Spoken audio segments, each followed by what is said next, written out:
Welcome back to After Battle. I'm your host as always, Daniel Levi, and joining me now is Ben Nguyen. Ben, welcome to Half the Battle. What's going on, guys? Thanks for having me. Oh, it's my pleasure. So you're coming off the big win over Tim Elliott. It must be pretty exciting taking out a guy that highly ranked over in New Zealand. Yeah, man. It's just now, just still soaking in. I haven't really had that much time to really look back and think about it, but holy crap, man, was one of the best moments I've had in my life so far. So more to come. Oh, absolutely. I mean, it was unbelievable. Let's talk about the head kicks first of all. I mean, they seem so perfectly timed. Was that something you noticed in the tape, that he was maybe going to dip his head to a certain side? Yeah, my trainers, we all got together and we looked at tape, and that's one of the first things we noticed was him liking to duck to his right, like really lean to his side, but not really move his body that much. So we knew his head was going to be in a good position for a head kick. So it was a lot of left kicks, left knees, and man, we perfected that throughout camp, and we hit him with it. I think I counted 2 seconds. I'll rewatch the fight. It was 2 seconds in. I hit him with that first left kick. That one connected, and I think that one, from there on, it just threw him off his game. Yeah, it's kind of cascaded down to that submission win. Now, did you think you were going to go out there and tap out a guy like Tim Elliott? No, man. I was planning on going through a war with him, and it was quite surreal when it all happened. Actually, when I woke up that following night or that following morning, I was like thinking to myself, was that a dream? I was like, oh no, it wasn't. It's like, yeah, it actually happened. So yeah, I was really happy. Man, is that the best you've ever felt inside the octagon that time and your last fight against Gian Herrera? Because that's the best you've looked, man. Yeah, I got so nervous for that fight, man. That whole week was just a nightmare for me. It was just a lot of nervous energy. I think the night before, I was waking up in the middle of the night and just covered in sweat. So I was so nervous for that fight, and man, I just was able to, once I got into the octagon, I was just able to just focus everything just on that moment, and man, it felt great. It felt I was on point, as everyone could see. Man, it's amazing you're able to channel it, for the fight itself. But how do you keep it together during fight week? Man, it's just positive thinking, and just gotta kind of self-talk to yourself, like, hey, this is I'm not getting nervous, I'm getting excited for something, because it's almost like the same type of feelings if you were to get like nervous for something and excited for something. So you just gotta just kind of redirect that energy into something happening that's gonna be good, not bad.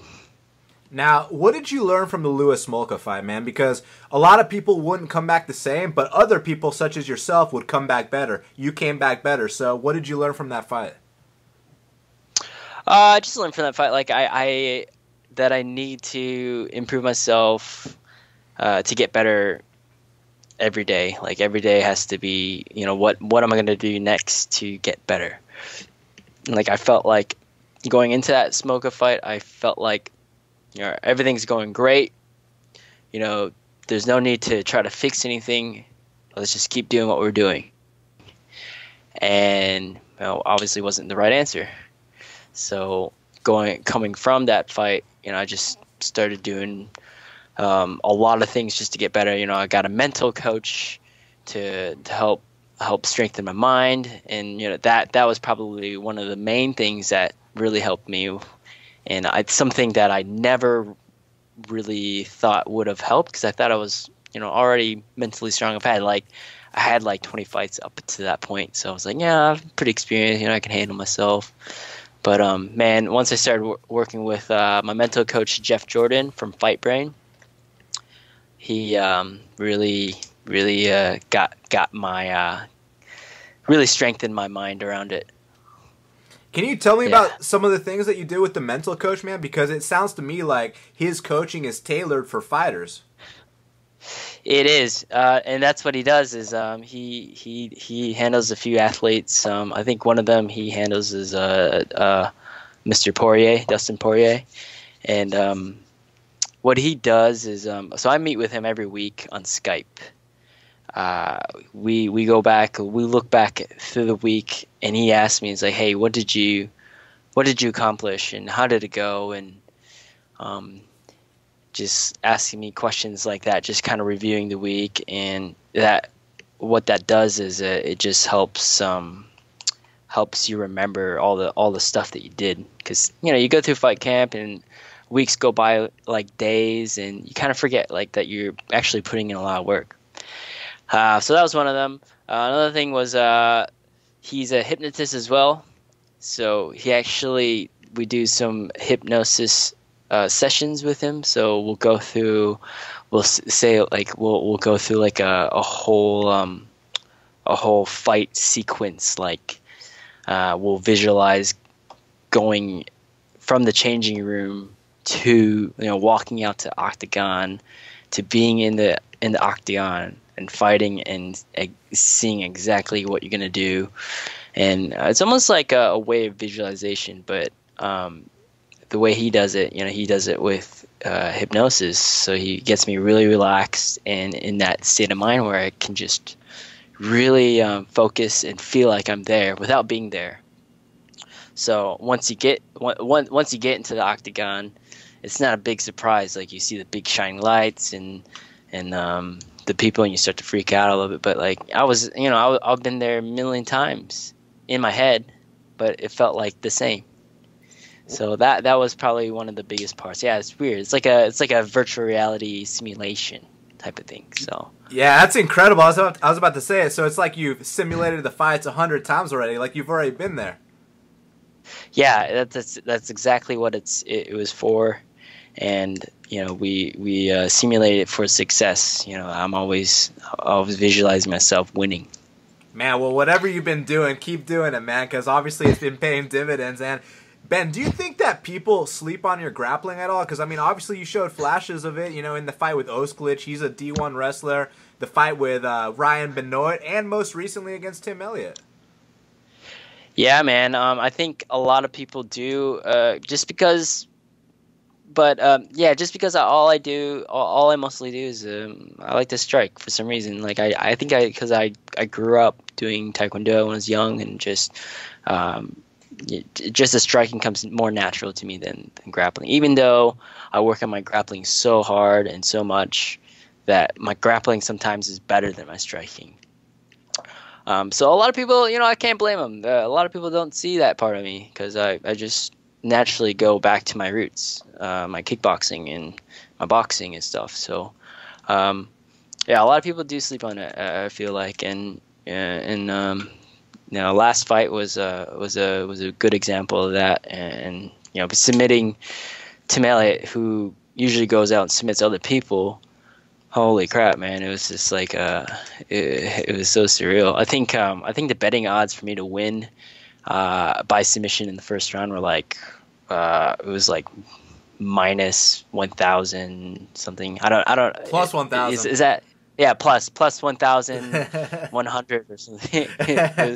It looked really high. I've never bet on a fight before, but it looked really high. So yeah, no, you were the underdog there, man. You were the biggest underdog to win on that entire card, and no way. Yeah, gotta personally thank you for that, my friend. But yeah, no, that was Did you bet on? Yeah, no, he definitely came through there, man. So let me ask you this, man, because you were initially supposed to fight Joseph Benavidez. He had a pull. Are you trying to wait for him, or you want to take someone else on? Because, I mean, this guy, Joe B., I heard he's got a torn ACL, so he's going to be out for a while. Yeah, man, I still want to fight Joseph Benavidez at some point. It doesn't have to be now, but I still want to fight him at some point. And it doesn't look like he's going to be ready until next year, it sounds like. So I might end up with a fight before that. So we'll see. I mean, does anything entice you? I mean, Ray Borg. You thinking about anyone in specific? Man, nothing really comes to mind. I've read a lot of stuff on internet. You know, people saying, yeah, I beat Tim Elliott, who went the distance with the champ, and I deserve that title shot. So I mean that's an option there. Just throwing it out there. I always will always take that opportunity, but. I know the division is a little bit shaken up right now with the way things are going, with the whole TJ and DJ and Ray Borg thing, and Dana White threatening to shut down the whole division. You know, you never know. I've no idea what's gonna happen. Well, that's a good point, man. And now that you bring that up, let me ask you this, man. How far away do you think you are from a title shot? I mean, do you think you're performing on the level that you could go out there and dethrone Demetrius Johnson on any given night? Man, I feel like I'm discovering new, and I'm just discovering how to perform my best inside such a high pressure situation like my last fight. And you know, I feel like if I could do that, man, I can do a championship fight. And it's just I'm just now discovering how to perform my best, so I feel like I could, yeah. Now, before I let you go, man, you know, Australian MMA kind of used to be a little bit of a joke that people would laugh at, but now you got a guy in Robert Whittaker, he's fighting for the title. You got Dan Kelly ranked in the top 15, Tyson Pedro, yourself. You got guys such as Alexander Volkanovski coming up. What's in the water over there, man? Because, I mean, Australian MMA is looking more promising than ever. Crocodiles. so we gotta step up our game. Just walking around, living our lives. So we can't, or else we get eaten by crocodiles. So exactly, man. Yeah, man. I don't know. Like we Australians, man. I'm originally American. I don't know if you knew that. Now I live in Australia, man. I love it here. I just have a great bunch of people.